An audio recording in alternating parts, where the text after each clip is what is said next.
faisait 3 mois 6 mois. 1 an pour moi yegg fa. ce serait un échec. c'est important alors dinañ gën a faram-fàcce yi fii ci biir waxtaan wi alors soxna Lalla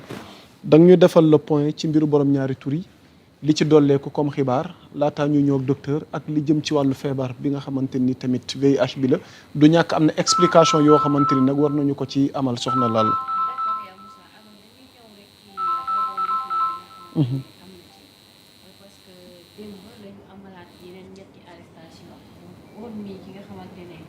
moom mooy Zal Mbaye après dañu jàpp kuy wuyoo ci turu Dabakh ak benn tailleur bu mag bu tudd Zo Balde ak keneen ku tudd Falidou Diop donc bi ñu leen tegee loxo après par la suite leen jël acheminé leen brigade de recherche bu Kër Massar depuis démb. donc bi ñu demee ñu placé leen en position de garde à vue. par la suite la ñu dem defal leen ay tests pour xam ba xam am nañ feebar bi ou pas mais sans que ay vers 18h la ñu jot information comme quoi que. ñoom ñi nga xamante ne jàpp nañ leen de tests yi ñu leen defal yëpp dafa positif donc ñoom ñëpp y compris Zal bi ñu mujjee arrêté ñoom ñëpp dañu amee li nga xamante ne moom mooy feebar bi donc actuellement déféré buñ leen ñu ngi position garde à vue ba tey parce que sûrement défèrement bi tey la waroon nekk wala suba mais en tout cas ñu ngi xaar pour xam kañ lañ leen di jébbal parquet et pour ñu xam ba xam lan lay décider ci ñoom ba xam dañuy dem mandat de dépôt ou pas parce que là ñu ngi leen di toppee lu jëm ci wàllu transmission volontaire du VIH ak lu jëm ci wàllu acte contre nature parce que peut-être ñeneen ñi sax ñëw nañ de façon plus détaillée ci dossier bi ak li nga xamante ne nii moom la enquête yi révélé mais ci gàttal rek loolu lañ mën a résumer pour ne pas commenter li nga xamante ne moom moo nekk ci biir dossier bi yaa Moussa. ok alors docteur Babacar Niang déjà sax ñuy fàttali xam naa Abdoulaye dinañu defal le point pour loi bi nga xamante ne assemblée nga koy wàcc ak njàngat gi ci docteur war a def ak ñi ci plateau bi mais d'abord cette affaire ak li ci dolleeku ci nouvelle révélation laataa ñuy ñëw ci feebar bi d'abord. loolu moo ci comprendre là en tant que médecin. est-ce que dañ leen di déférer parce qu'ils sont positifs wala est-ce que dañ leen déférer parce que non maanaam xam nga procédure bi mooy buñ la arrêté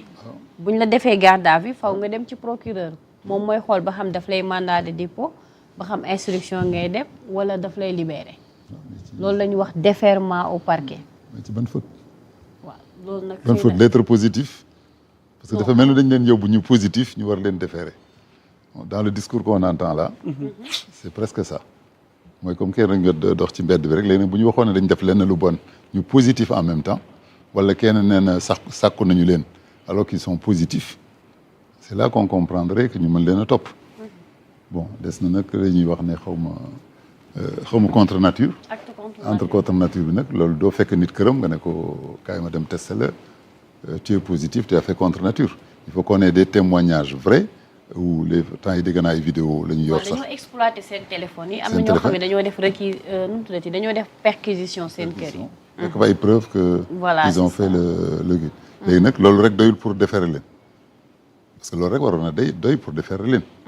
léegi bu ñu ci doolee ne qu'ils sont positifs ou ils sont pas positifs c'est là que médicalement on comprend pas ça veut dire que demain ku positif yëpp dañu la war a déférer si on suit vraiment le raisonnement. soit ñu ne leen ils ont failli à une loi qui est d'aller contre nature point loolu loi bi moo ci tegu ça s'aggrave nag si tu es positif et que tu l'as fait exprès de le transmettre à des gens qui n'étaient pas au courant foofu laa yaakaaroon nag day am plainte de la population kenn man day kii nax na ma ba sax man te que il était positif et que moi je suis devenu positif positif boobu aussi day ça prend du temps minimum 3 mois buñ de mën nga sax kenn ku ko am mais avant 3 mois mënuñu xam ne ndax contaminé la wala contaminé wu la ñoom tamit le deuxième problème fan lañ ko jëlee tey ba positif tu vois donc il y a toutes ces questions là que les juges maintenant les juristes sax les avocats vous attendent au tournant nous attendent tous vous attendent le procureur au tournant moo tax dafa am foo xam ne on a l'impression que ñu foowee xelu nit ñi et d'aller vers des trucs de sorcières voilà te débat boobu nee naa leen mënoon nañu ko teg de côté régler vraiment problème yi ñuy wax tey ah qui sont non teg ko de côté c'est comme si vous minimisez l'affaire wala amul farata non teguma ko de côté mais il y a un problème quand même d'une procédure qui doit être assez longue fii jël nañ fi ay nit pour des milliards gis nga procédure bu mu jël ba nit ñi di wax ne lu tax ñu nekk en prison depuis 4 mois wala 6 mois. mais kenn defu leen dara. lu mu révélé que ni ñoom feebar bi mu ngi si ñoom depuis des années en fait. waaw mais feebar bi c'est pas une faute. transmission volontaire. non kenn ku di transmission volontaire ñoom nu ñu ko jàppee ñoom. parce que ñoom dañu doon sekk sans protection. waaw voilà mais ñoom nu ñu ko jàppee est-ce que c'est volontaire et ce n'est pas volontaire. xam nga loolu mooy projet kan mooy dem di volontaire wu dem di ko am. les 4 qui nous ont pris là récemment est-ce que ñooñu dañ dem volontaire wu jàpp ko wala dañ doon dem ñu nax leen ba ñu jàpp ko. léegi nag le problème qui est même un problème de l'Assemblée est-ce qu'on va arriver à pénaliser criminaliser cet acte-là ou on va pas y arriver kooku nag laay delluwaat si mu leen waxoon. ñi koy def c'est pas que dañuy jóg rek di ko def il y a des raisons biologiques il y a des raisons bon je dis pas religieuses mais sociales il y a des raisons d'éducation voilà et maintenant il y a la dernière raison bi ñuy wax le vice qui est condamnable qui peut être poursuivi bu ngeen gisee muy traîner dans les tribunaux là dans l'Assemblée depuis si longtemps malgré que comme dit le mot on n'a pas la même culture que les autres qui ont déjà même légalisé ces actes-là c'est que aussi on a des réalités fii ngénte yi daan am yëpp ay borom ñaari tur ñoo koy jiite ñu génne xaalis di leen jox xale yi di leen seetaan am na xale yow comme ki ñu la wax le chanteur là nee na nijaay moo ko doon defloo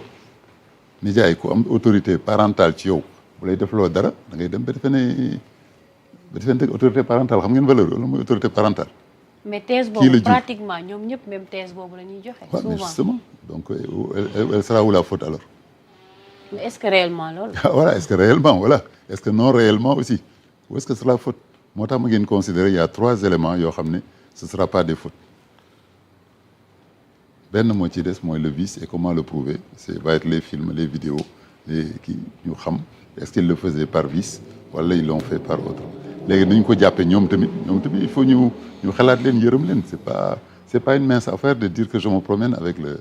HIV que ma vie est en danger on ne sait pas bon c'est vrai que les médicaments ont bien évolué mais quand même se promener en ayant le HIV en soi jarul waxuma la war nañ leen yërëm mais war nañ leen aussi xam ne peut-être que ni mu dugg ci ñoom est-ce que c'était volontaire là peut-être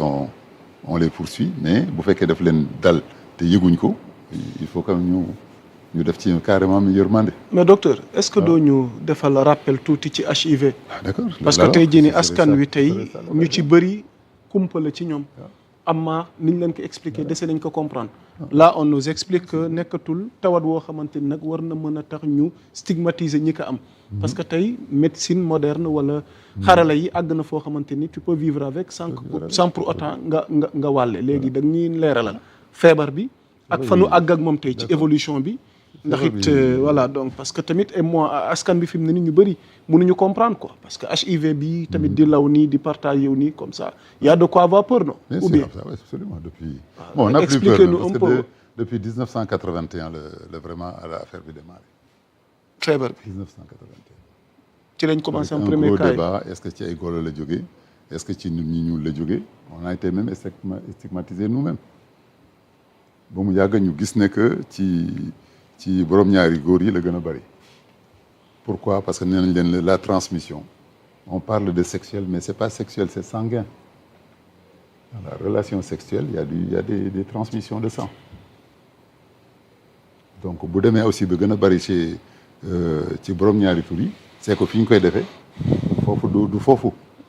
ce qui fait que la transmission sanguine est encore plus importante parce que comme on l'a retenu ñi def physique tout frottement produit de la chaleur produit le sang qui gonfle et qui muy am quelques effractions de sang bi mélangé wu